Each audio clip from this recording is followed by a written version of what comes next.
Hi folks, my name is Batyushki and I am going to be walking you through a game of Foundation. I'm a mod creator for Foundation and I've created many mods which I'll be showcasing in this playthrough. So I haven't played a vanilla map for a while, so I thought I would give a go to the coastal map. The first thing I always do when I start a new game is to disable mods, disable all mods, so that you remove any mods, especially map mods that you might have played in a previous playthrough. For this game, I'm going to use my Modpack. So I've already downloaded all the mods from mod.io.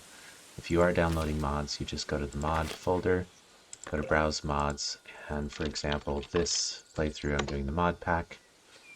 I need to install this one here.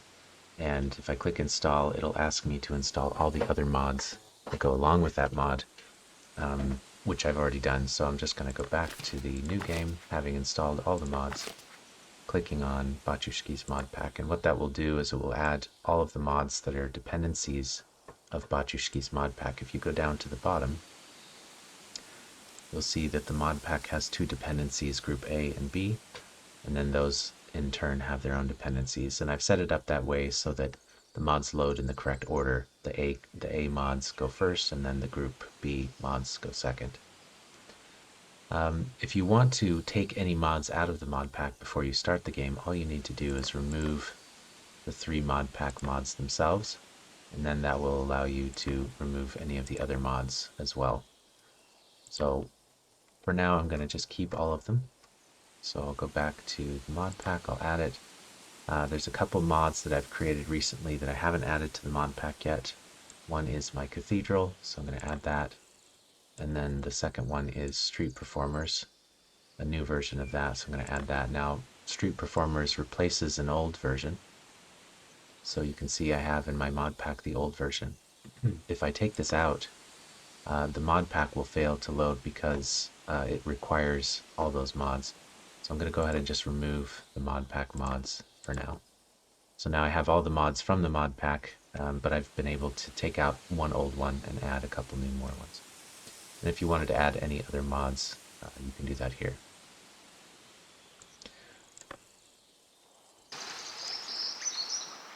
Alright, here we are in the coastal map. So I'm going to turn off the user interface with Control U just for a moment, and I'm going to take a look and see where I'd like to start my town. So I haven't played this map for a while. I think it was actually the first map I ever played on Foundation. It's quite a hilly map. There's not a lot of level ground, unlike the fluvial map, for instance. There is this one small valley here, which is quite level and makes a good town site. I have built there before. There's this site here, which is nice because you can build a castle immediately from there, as well as on the peninsula. This one is quite challenging because there's very little land for farming, so you really have to expand quickly inland, which can be tough. And then you have this kind of broad valley here, not terribly flat, but flat enough that makes a nice sort of bowl-shaped city site. I'm looking for a little bit more challenge, I'd say. I do like this hill here. It would make a nice setting for a castle, and the town can kind of flow down below it, and then we can expand into this area. We have this bench here for farming, and this bench here. It's just much easier to plant farms on flat ground. They will grow on hillsides, but visually I think it looks more accurate to have them on the lowlands. I do want to be near the coast though, because I will need fish, especially with my mod pack.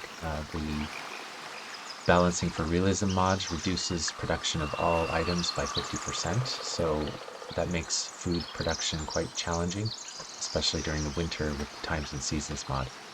And you definitely want to have access to fish, whether through a lot of ponds or through coastal map or rivers. Now, this map, if I'm looking at it, doesn't have a lot of fish actually, so there's one small deposit here, or school of fish, and one, maybe two here, so maybe three on this side. So this harbor seems to be much better for fish, whereas this side over here looks quite challenging. Now I will end up expanding over much of the map, so the starting point isn't the end of the world. So maybe I'll start here, and that'll give me access to this valley, but then it'll also give me access to these fish and a nice hill site for the fort. So go ahead and start. Turn the user face back on with Control U. And first thing I need to do is build my village center. So this I can move later, thanks to the Aladdin mod. But let's give it a start, maybe right about here. Alright, so we're into spring. This is the Times and Seasons mod. So spring is the time when you can imagine things like animals grow quite well, some plants grow well, but generally speaking, most of the farms are just getting started in spring, so they're not going to be producing a lot. Berries aren't going to be producing a lot. Things are just coming out of winter. So the best things to grow or to raise for food in the wintertime are animals. But using the Influence and Estates mod, which is this one here, basically it gives you some food from the beginning of the game, rather than having to go gather berries or whatever. You arrive with a handcart. And this mod actually completely changes the way that you unlock all of the buildings. In the vanilla game, you unlock buildings mostly through population. There are some that unlock in the estates menu, but this mod basically puts every building, nearly every building, into the unlock menu in the estates, which means that you need to budget your influence with each estate carefully to make sure you can unlock stuff that you want. So I'm going to click OK, and I'm going to place my first handcart, or my only handcart. So the handcart is part of the Influence and Estates mod, and this gives me access to my initial food supplies. So with this cart I get 40 bread, 40 water, and 40 fuel. So I have the fuel mod installed. So villagers require fuel. If you click on a villager, you'll see their needs. So she needs water, food, housing, religious services, fuel, and entertainment. Now that entertainment is actually an error, so now you'll get to see how I change mods. So I'm going to just pause the game and go fix that mod and be right back. So I'm going to show you how I update mods. This gives you kind of an insight into what I do from a modding perspective. So I've exited the game. I've removed the Street Performers mod, which has a bug in it because I just made an update to it and forgot to do something. So here I've got my list of dev mods. So I'm going to grab the most recent version of Street Performers. I'm going to put it into my mod folder. Change the version number. Oops.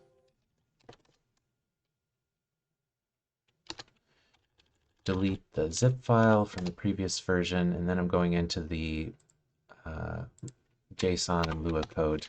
So mods in Foundation are actually pretty straightforward to build. You have to obviously have some 3D modeling experience, which I've learned over the last few years. Then you have some simple text files. One is a JSON file, which kind of defines what the mod is. And then I've got, within that, I've got the mod scripts themselves. These are Lua files, but again, it's a very simple programming language, scripting language.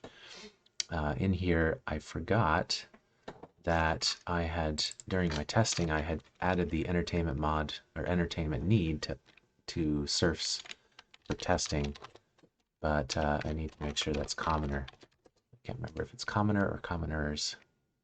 Just going to do a quick search. Yeah, it's commoner. Okay, so that makes the need only for commoners and above. But everything else should be fine. So I'm going to save that, close it. I'm going to zip up this mod.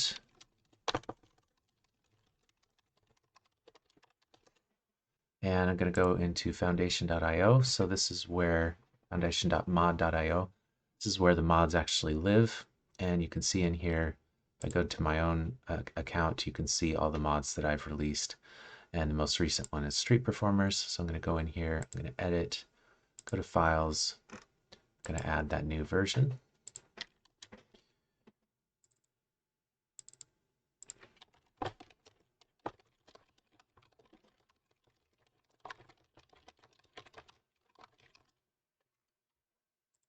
Okay, and add that. So I just released the previous version of about an hour ago, so hopefully not too many people downloaded the bad one in the meantime.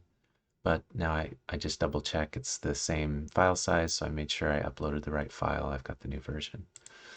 So now I'm going to go back to my folder here. I'm going to take this out of my production folder and put it back into where I keep copies of all the versions that I've released. So now when I go back into the game, I should be able to install the mod, and then hopefully my serfs will no longer have the entertainment need. Okay, here I am back in the game. I'm going to go to mods, browse mods, and install Street Performers, the one I just uploaded. It's going to ask me to download the dependencies, but I already have those, so I'm just going to download. Alright, so we should be back in action. I'll start a new game, Coastal, and I've still got all the mods I had before, and I'm just going to add Street Performers, which is now there. Great. So we should be able to start the game again, no issues.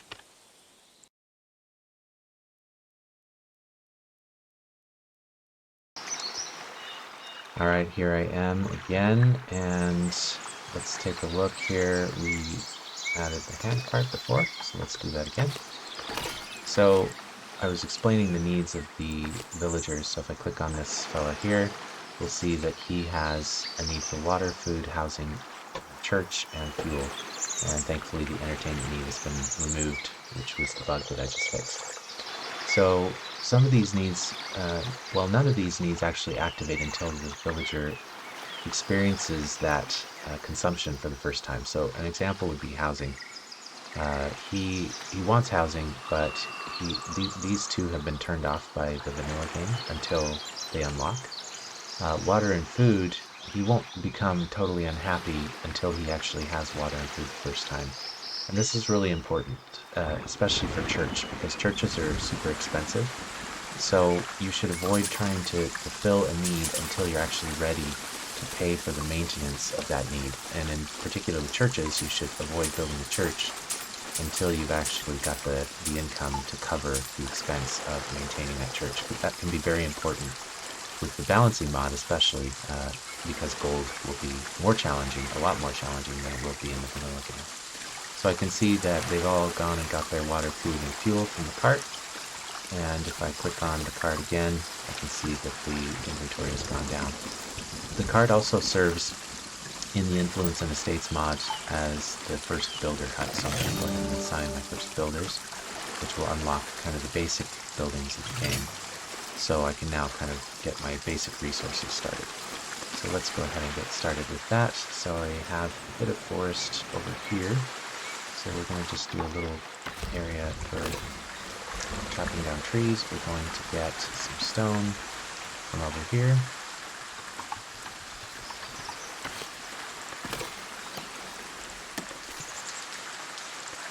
And as part of the balancing mod, I have added 2 free territories at the beginning of the game. And I think this is important because in the vanilla game, you start out with 1 hex. And that's fine because in the vanilla game, it's quite easy to make income, and income is how you buy territory. In the authority mod, which I have installed, you don't buy territory using gold, you use authority. And authority is actually a little bit more challenging to get, because it takes a while to build your Lord Manor and have all the resources that you need. So I've added this capability that at the beginning of the game you get 2 additional territories so that you get a little bit of breathing room to expand before you have to build up that authority. So I think it would be really handy to have this territory here because this will give me additional land around my village center. And I also think it would be super handy to have a bit of land for farming and forestry, which would be great up this hillside here. So I'm just going to kind of have these 3 territories here. Turn that off, and I'm going to actually remove the territory boundaries, just because I think they're kind of ugly. And we'll get started with our production. So going to speed 2, and let's take a look at what else I need to build. So we're going to need a well once we have some stone. So our stonecutter camp is finished, and for that to work we're going to need an extraction zone. So we'll go ahead and put that around the stone, and we're also going to extract some of this forestry, and we can use this land for farms. We'll eventually need to replant a lot of that, but at the moment this valley is kind of prime location for farming, so I'm going to want to extract most of these trees and replant on the hillsides where farms are less viable. So we'll go ahead and get some workers started in these two industries. Now we're going to need some food eventually. In the vanilla game, you would go ahead and start gathering these berries. Because it's springtime, I know that my berries aren't going to be very productive. In fact, they're really low. If I go into my effects, you can see that there's a game rule right now that takes the yield of berries down by 75%. So they're super low. If I were to gather, normally 4 berries in the time that I would gather berries, now I'm only going to gather 1. They're not an effective food supply in the spring. In fact, in my modded games, berries are not really a great food supply at all for a couple of reasons. One, the fact that they only produce very little in spring and winter, but they do produce well in summer and fall. But the other issue is that they sell for only, I think it's 1 gold in the markets, and you really need to pay attention to which foods sell for which price. Higher priced foods will give you a lot more gold, and that will allow you to maintain and expand much faster. So I usually keep some berries around. I harvest them in summer and fall. I keep them around as a extra food supply for winter if I run out of other foods, but besides that I don't rely on them as a food supply. And I've got 24 bread left in my cart, so I think I'm just going to hold out until I can get some immigrants. And at that point I will be able to get some other foods. So to get the immigrant quest fulfilled, I'm going to need full employment. And at the moment, I don't have full employment because I've only done a couple of these. So let's get started with some forestry. Let's use this hillside here for growing trees. So we'll get a little forester's camp set up over there. It's quite far from our village center, but it should be okay. We'll have to start thinking about security in a little bit. I have the security mod installed, and with the security mod you need to think about the compactness of your town. It's much easier to keep a compact town secure than it is to have buildings spread out all over the countryside. But in the case of forestry, I don't believe that building requires security, so it gets a green security rating automatically, so it shouldn't be an issue for it to be out in the woods on its own. Another mod you can see is working away is the stumps mod. So it's a very simple mod, but when trees are cut down, a stump replaces the tree. And the stump eventually disappears after a couple of weeks, but it just gives a little more visual realism when you're cutting down trees. Okay, so we're cranking away. We have 2 unemployed. I can see that up here. I can also go into the villager list in the book and see that I have 2 unemployed. Going to need to give them jobs in order to get that quest fulfilled.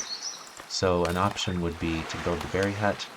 I could build a hunter's hut, which actually I probably could gather some boar from the forest.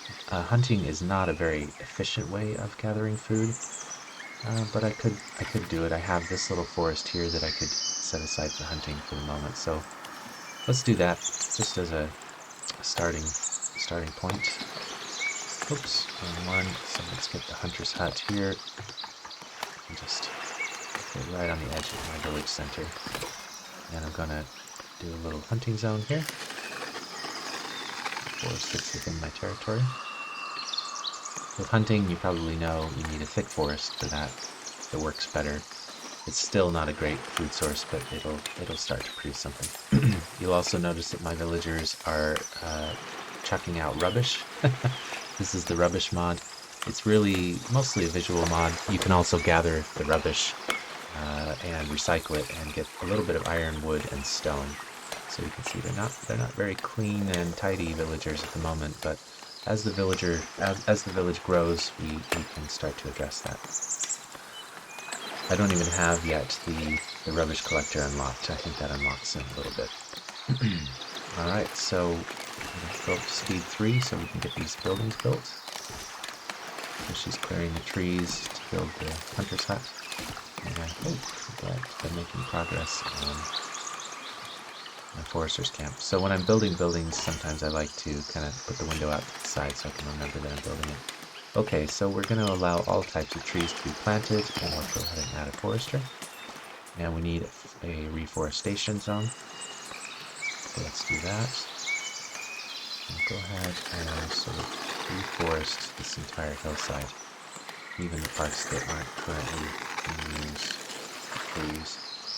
And we'll just kind of shave that off so that we leave plenty of room for farms. Alright, so that'll become kind of my first lumber area.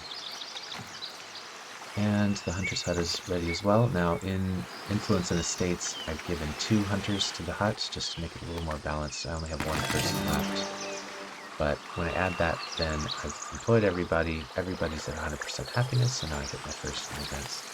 So in a few days, they're headed out. They're headed in from somewhere on the edge of the map.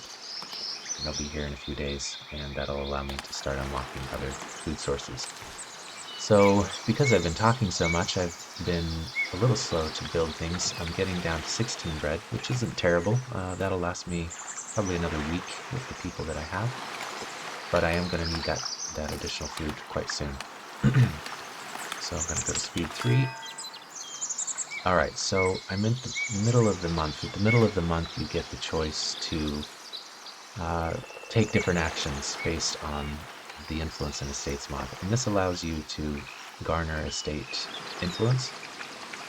If I go into my book and look at my estates, right now I have 10 labor, or I will have 10 labor influence once I have 10 newcomers that I can use to unlock this stuff. And I need to start thinking about what do I need going forward. So I'm going to get a couple of quests which will give me influence in the kingdom and in the clergy.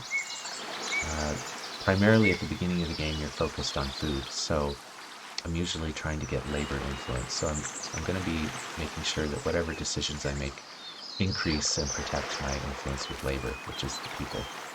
Now, at the beginning of the game, you're often not going to be able to fulfill any of these requests. So gold from the king is going to require me to give quite a bit of influence from the kingdom, and I don't really want to give away influence at this point. I'm trying to build it up.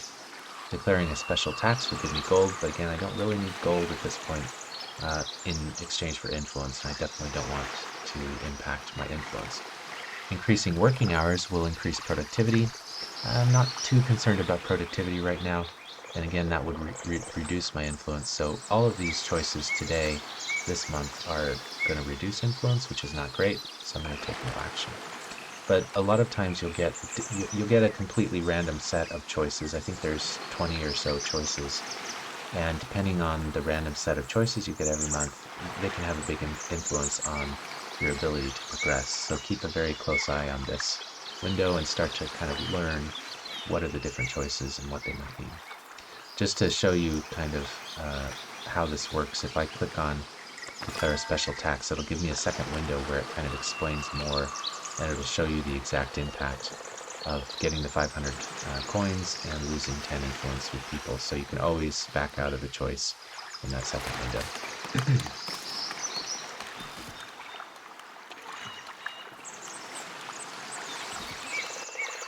Alright, my first immigrants should be along shortly. So I'll see them coming across the hills here, making the first long distance road. A lot of times I'll kind of build things along those long distance roads just because they're paths that already exist. This one I'll probably reroute because it's going across a cliff, which I don't like. Okay, so I've got my first 2 people, and it's prompting me to build my granary and market, which will give me a bit of gold. Let's get started. Now there's other things that unlock when I get my first 10 villagers. So the first thing we should note is that in the state menu, I can now see I got my 10 influence, I've got my 10 newcomers, so all of this first tier unlock. And influence is quite hard to come by early in the game, so I need to be very careful about what I choose to unlock at this point. If I unlock, for instance, storage, which gives me additional storage options, it means that I'm not going to be able to fish, grow food from vegetable farms, or get poultry, or have builders workshops, which allow me to get past my only having 2 builders. So I would definitely recommend you always start with kind of the most critical needs first.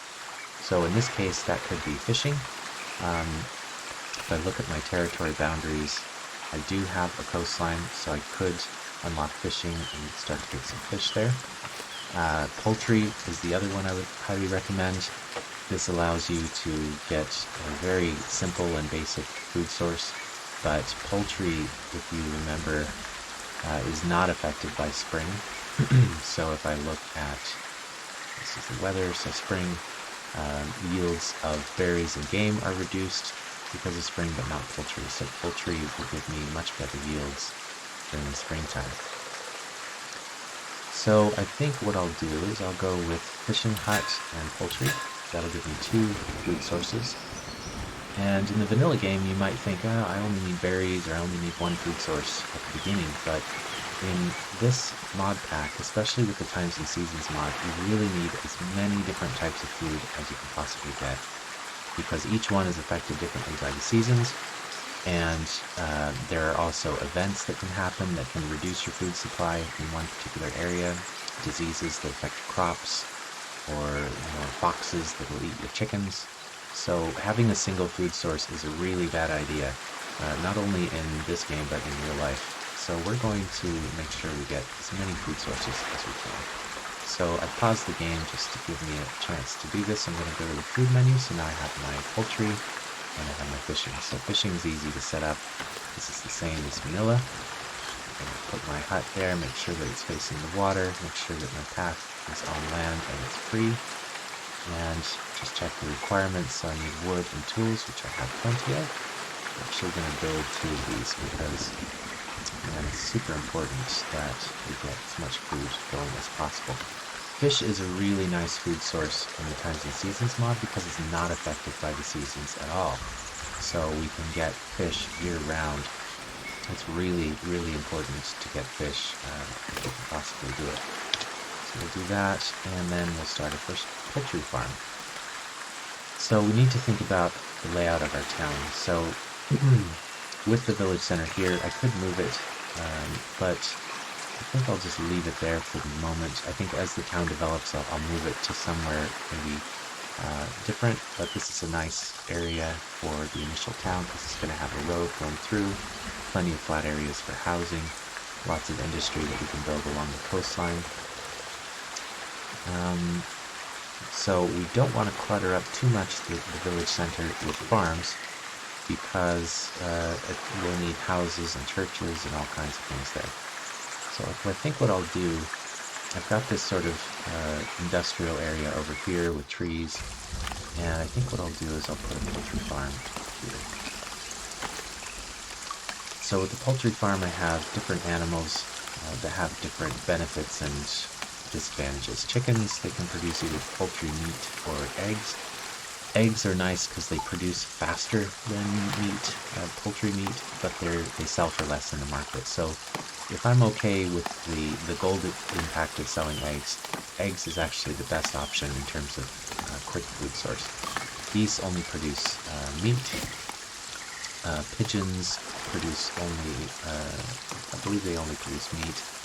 And they're a little bit nice because they can be in a very compact space. They're basically a little silo, and the silo has the pigeons flying in and out of it, and so it takes up very little space because the pigeons are getting their food from elsewhere.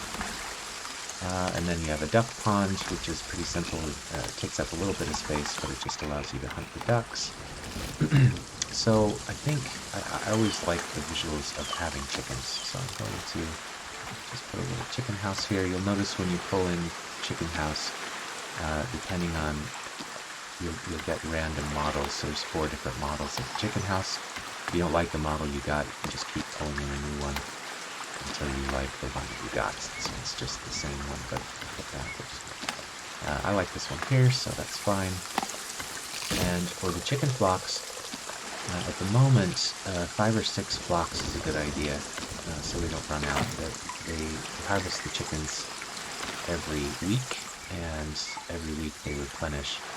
I'm going to make sure I have a good few chickens there. You can place individual chickens, but it's much easier to just place the flocks. You pay 10 gold for each flock to buy the chickens, and then you have to build the house. And the house requires planks. You can see I do have some planks, but not many, and I won't have a plank maker, what do you call it, a carpenter for a while. So just be careful not to use up those planks too quickly. But I will go ahead and build that chicken house. I'm going to open up its card, just put it over here to remind myself to populate it once I'm ready. So there's my chickens ready to go, waiting for the house to be built.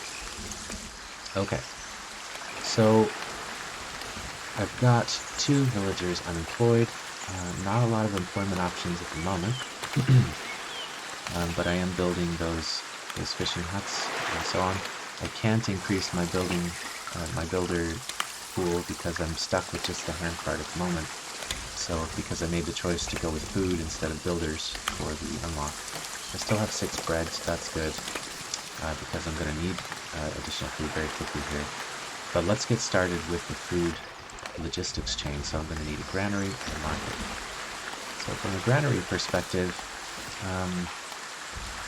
you can set it up quite a number of different ways. You know, you could put your granaries near the markets so that the granary transporters are going out to the food supply, getting the food supply and putting it in one place. The market seller, though, he doesn't do a lot. All he has to do is walk to the granary, get the food, and then walk back to his market stall. So you can put the granary somewhere different than the markets and let that market seller do his work of pulling the food in. Sometimes that's useful because the transporters, there's only 2 transporters per granary in this mod pack, and you don't want them traipsing all over the creation looking for chickens, for example. So sometimes it can be useful to put the granaries with the food production area and then have the market a little bit further out. And that leaves me more space around the village center for all the stuff that I'm going to need later. So let's just put this granary near my food supply, because I know I'm going to have farms and stuff in this area. That'll help me keep that organized. Okay, my chicken house is ready. So chickens require you to set the function. You'll notice that there's no function here, there's no workers. And so you go into the second tab, go into your chicken house, and you set it to either poultry or eggs. I mentioned the difference here. Poultry sell for more money, but they produce slower. So I'm going to go with eggs to start with. I'll give me my 2 egg collectors, so they'll show up with their buckets to collect some eggs. And you'll notice also that the farm produces dung. So when I went in here, it says produces 2 eggs and 1 dung in exchange for 1 chickens, right? If I were to switch to poultry, it only produces 1 poultry. So again, here you can see it's producing more eggs. The dung is going to be used for a couple different things. You can use it as fuel. It's a cheap, not very efficient, but cheap way of providing for the fuel need. And you can also use dung as compost for the vegetable farms, which is going to be really important when we get into autumn, when vegetables are producing really well. So let's just prepare for that by getting a dung heap set up. So the dung heap is where we collect the dung and then turn it into compost.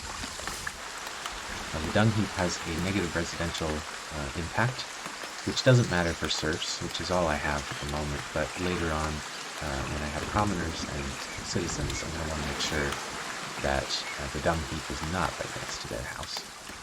So what we can do is we'll keep it near a path so that the vegetable folk can get it quite easily. And that will require 1 tool, where we have 29 tools, so we'll go there and build that. And we'll start to collect the dung once we have enough dung to bother with.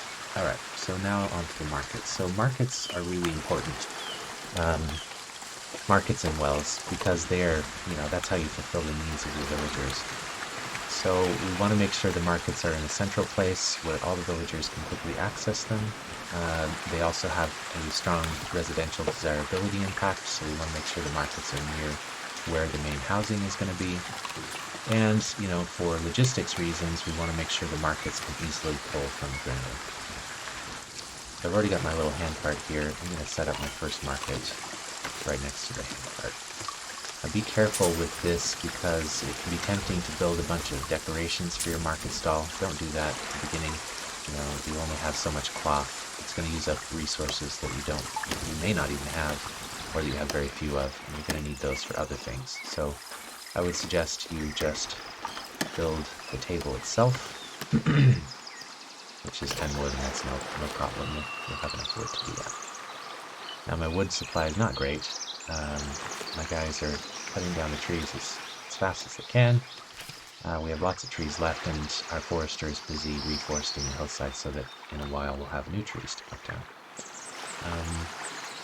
Happiness is 71%, so if you look up here, we're starting to see the need for housing to crop up. So housing, because I have basic materials mod installed, you're going to need more than just wood. In the vanilla game, you just need wood to build a house, which is crazy unrealistic if you ask me. In this mod, you're going to need clay and thatch to build, in addition to wood, to build the surf houses. So we need to get that production started. So from a clay pit perspective, you can put these anywhere. I like to keep kind of my industries together, so I have an extraction industry over here with the stone. So I think I'm going to put my clay pit right over there. Just rotate that a little bit. That takes two tools, and we need a thatcher's yard. So the thatcher needs a little bit more space. From a realism perspective, I usually like to put the thatcher near the sea or the river, because they use reeds. I suppose the sea isn't a place where you get reeds, but a river would be. So here's the workplace, and then we'll just put some reeds along the shore. Pretend this is the freshwater. Okay, now you need, I'd say you should have at least 2 reed beds for each thatcher's yard. I did 3 just for visual sake. So build that. Up the speed a little bit. So I've got my hunters going, but you can see they're producing very little game, as I kind of expected. I'm going to actually unemploy that hunter and repurpose them for something else. I check my book really quick, and if I go to the workplaces and sort by workers, I can see where I have gaps in my workforce, and it looks like the fishing hut is done and the clay pit is done. So let's get started with fishing. And from the clay pit perspective, we're going to need to repurpose a worker.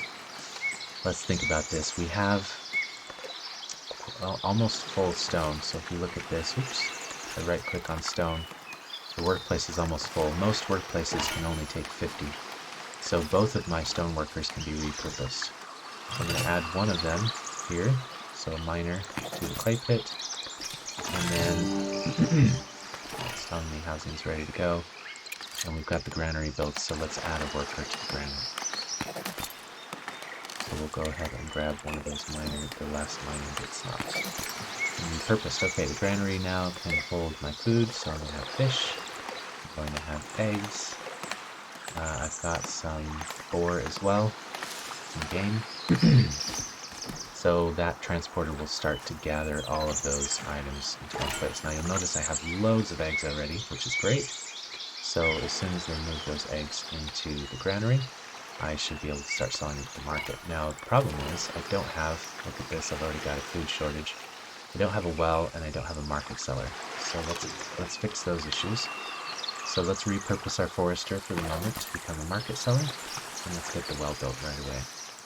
Should have done this earlier. So I'm using the water source mod, so I have the normal well and I have this one here. I kind of like this one as kind of an early well. It's a little more rustic. So that.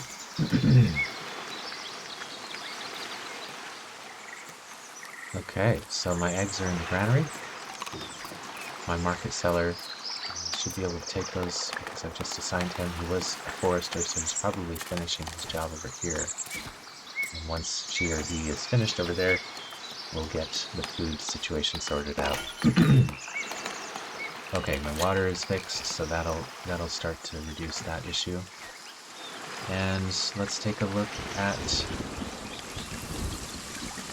what else we can do. So from the build perspective, we can now build the fuel monger's cart. I still have 16 fuel in my handcart, so it's not terribly urgent, but we'll go ahead and build it since we've not anything else building at the moment. And we will go ahead and put that near the market. A fuel cart seller is very similar to a market.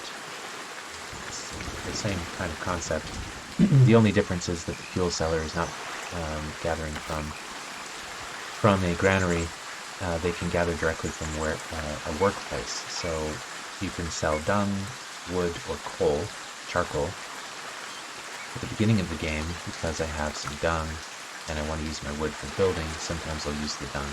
Other times I'll let the dung build up and use that for vegetables, and I'll sell wood, but let's get that built. Okay. Alright, I've got full employment. We have resolved the issue with water. The food issue is not resolved, so why is she not? Oh, I forgot to assign eggs. So I failed to indicate what item to sell in the market, so the market seller just was standing there doing nothing, which is not great. Speed up and hopefully she'll realize she can get the eggs now.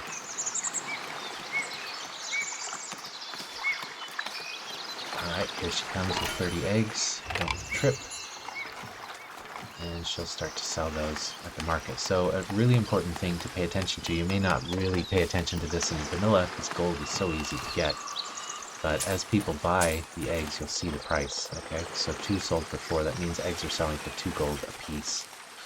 And that's not much money, right? It's okay for now because we don't need a lot of gold, but it's not much money, and later on I'm going to want to switch probably to using poultry, to harvesting the chickens for meat and selling that, because that's, even though with less production, I'm going to get twice as much gold for that, and that's going to be pretty important. For the moment, I'm okay with eggs. So we're starting to resolve the food. So you see above the line where it says needs, the food shortage has disappeared. There's still an issue with food shortage below, and what that is people who are hungry for a while. Click on somebody here. People who are hungry for a while are still angry about being hungry. Even though she has food, she got eggs, she's angry about what happened in the past. But this anger bar will slowly decline. You'll see it start to go down. And that impacts my ability to get immigrants, and it also impacts that people will leave the village. So if you have a long-term issue, it'll start to show as an event below the line, but those will fade, and eventually you'll be back to normal. Luckily, I didn't have a food shortage for very long, so she's going to get happy pretty quick. But you can see my immigration probability is quite low, because my happiness wasn't great, and my residential space is 0. But even without any houses, I can get some more immigrants if I get my happiness back up again. So you can see it's starting to climb. Okay, so let's look at our production. So we've got some clay going. We didn't get the thatching going, so let's get that going right away. So we're going to need this for houses. So I'm going to go ahead and repurpose my market tender. She's got plenty of eggs in the market, I believe. 49, that'll last a long time, so she won't need to work for a while. So the market seller does not need to be present in order to sell food. As long as they brought it to the stall, people will buy it. Using an honesty box, I guess. So we need that thatcher to get going, because we'll need clay and thatch to build houses. We've got plenty of wood, in fact we're full, so I could repurpose some of these people. You can see they're just standing there on top of each other, not doing anything because their workplace is full. So let's go ahead and put one of them into the fisher's hut. So they were woodcutters. Let's grab one of them there. Fuelmonger. We are almost out of fuel, so let's go ahead and set that up. And I mentioned I could use dung. We can also use wood, because we have loads of wood, and actually when we fulfill this quest, we're going to get 50 wood as well. So let's go ahead and do wood. And I'll use the other woodcutter to do that. Okay, so I fulfilled the quest. I got my reward of 50 wood. If you look at where the wood is, when you fulfill a quest, the wood actually went into my village center. So any quest reward from a resource perspective is going to be here. So my fuel car seller can use that, or they could use the wood from the woodcutter's camp. Okay, so let's take a look at how they work. On Estar, I think he's probably working on his previous job. Wood cutting. So when you reassign somebody, oh, he's actually gone home, he's living in the forester's hut. So this is the living quarters mod. So each workplace, if it's appropriate, has some living space for people to live. So he's actually living in the forester's hut. Okay, so I have another opportunity for influence. So this one, the first one, actually will increase my influence with the king, which is tempting, but that will also reduce my production. I don't think I really need the king influence that badly that I would reduce production at this point. I'm definitely not going to increase working hours to give greater productivity. I don't want to lose any influence, and I don't need gold from the king. I'm tempted by this one though. I mean, our production is pretty good. We have the eggs going, we have fish coming in. We actually have quite a bit of stuff, so maybe I will do this. I'll get the 5 influence. It decreases all of my production, but 10% isn't too bad, so let's go ahead and do that. So you'll see now the game rule down here. It's quite a long game rule, but it's basically every single item of production is reduced by 10% for 60 days. And in exchange, I've got 5 kingdom influence, which I can use. I'm going to wait a little bit to spend that on something bigger. It will be nice to get the stonemason and charcoal hut, but those aren't really critical at this point. Okay. So we've no unemployed, our happiness is way up, housing is the only issue. Okay, so let's start to work on housing now that we are getting a little bit of thatch and clay. Go ahead and turn this off. We need to plan the first houses. So at the beginning of the game, I only have the vanilla way of building houses, which is a residential zone. Later on, I'll be able to unlock the ability to place houses manually. So I'll have this mod here, which is the Vanuaville or residential area mod, and placeable houses is another mod that will allow me to place houses. I don't have that ability now, so I'm going to use the residential area. The nice thing about using residential areas is that when I get a level, a second density surf house, so the larger surf houses, when I get that house, I'll be able to double that house as a workplace. And that's super helpful early in the game when you don't have a lot of buildings and resources. You can use some of the houses, the bigger houses, as workplaces to grow food, to harvest trees. So that's only available if you use the vanilla way of doing houses. If you place the house, you don't get that ability. So it's really important to plan out your residential zones. I mentioned before that villagers will want to live near markets, and as we upgrade houses, it's going to be important that they're near a market, but we also don't want to crowd it too much. So I think this space here would be nice for houses. People will not build a house on top of a road, so we need to make sure we leave enough space between roads. What I like to do is kind of outline the residential area that I'm gonna do. Oh, and I realize that I actually own most of that territory, which is kind of a pain. So this may not work great, but I'm going to just go ahead and paint as much as I can. See if I can get one house. I think I'll get at least one house to spawn in there. Go ahead and just do this by right-clicking to, you can see the controls are listed down here by right-clicking. Okay, so I got a nice house right there. That's great. At first, the houses will only be able to handle 2 villagers, so I'm going to need quite a few more houses. Let's see if we can squeeze one in here. Might be a little tight, but got a little bit of a hillside I can use. Let's see if I can attempt to build a house here. If the zone is not big enough, they won't build a house. That zone is probably not big enough. Alright, so let's do it here. Bit of space in between the paths, and make sure you're not painting over paths, which will not work to spawn anything. Okay, there's a house spawned there. Excellent. And I've got this forest where I was hunting.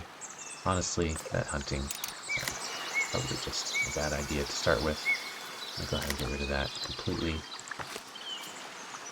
I'm going to, now this is being lived in by one person, so I can leave that for a moment.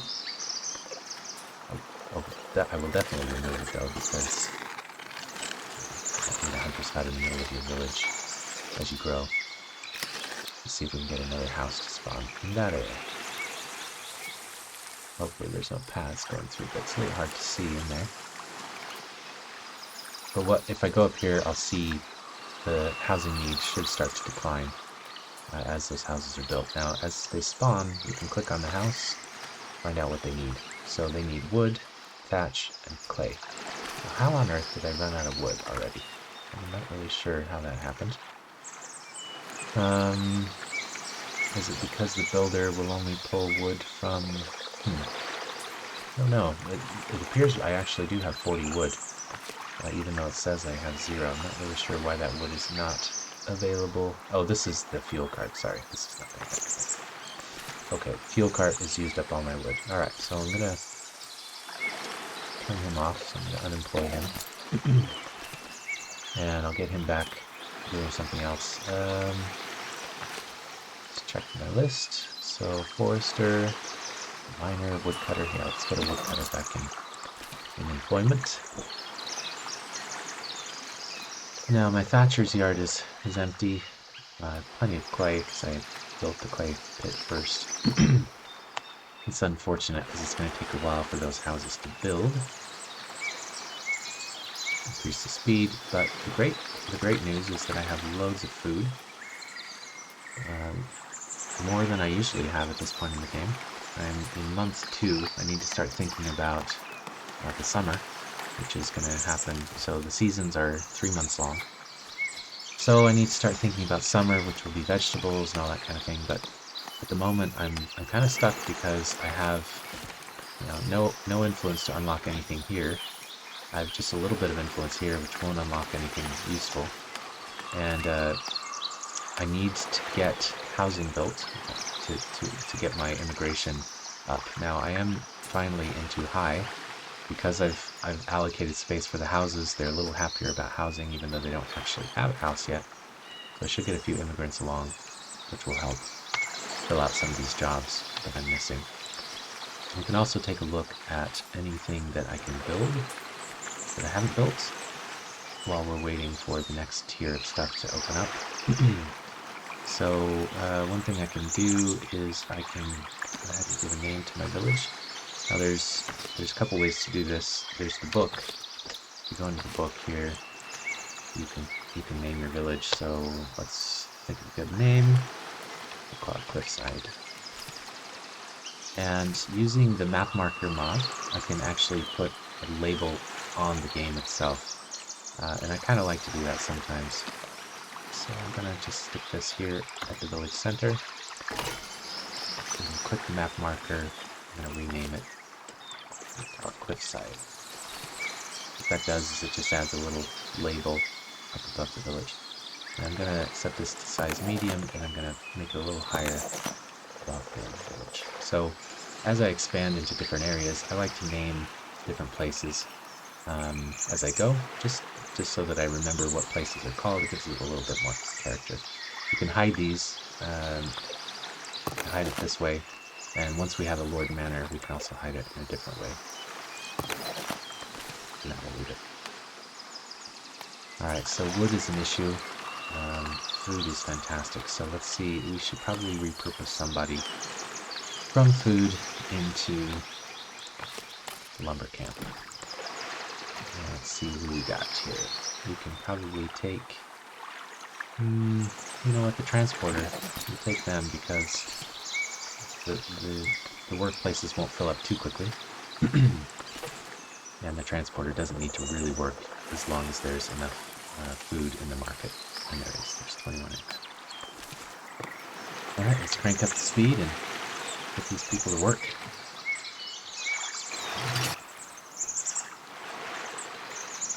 Alright, I think that's it for today. I'm glad that I was finally able to get my audio set up so that I could do these videos live with my voice, which is great.